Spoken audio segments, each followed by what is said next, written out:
ইতিবাচক জবাব মেলেনি রাজভবনের। আবারও রাজ্যপালকে ছাড়াই শপথ গ্রহণের পথে বিধানসভা।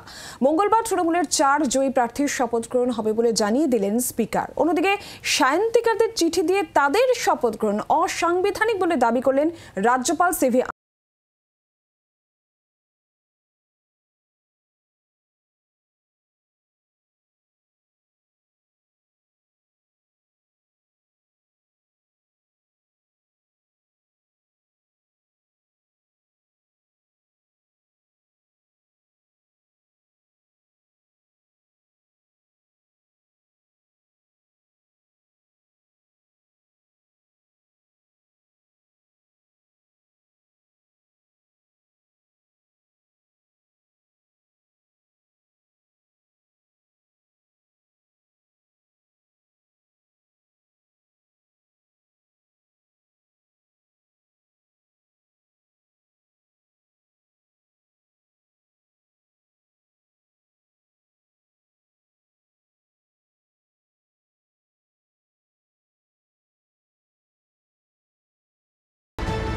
স্যার, কালকে যে শপথ সেটাকে বিধানসভার রুল মেনেই হবে? হ্যাঁ, বিধানসভার রুল কনস্টিটিউশন সবই আমি কালকে ওখানে আমি বলে দেবো।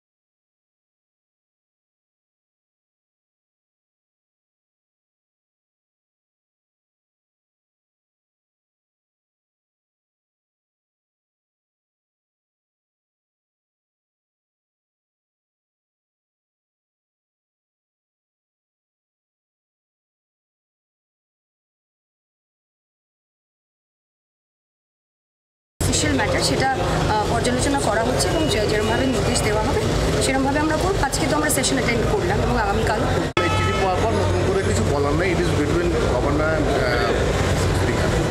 সব মিলিয়ে শপথ নিয়ে রাজ্যপাল সংঘর্ষের পর্ব যে এখনই শেষ হচ্ছে না তা নিয়ে নিশ্চিত রাজ্য রাজনীতির কারবারিরা। ক্যামেরায় কমলের সঙ্গে শ্রেয়সীর রিপোর্ট, জি 24 ঘন্টা। বাংলার আওয়াজ, বাঙালির আবেগ, জি 24 ঘন্টা।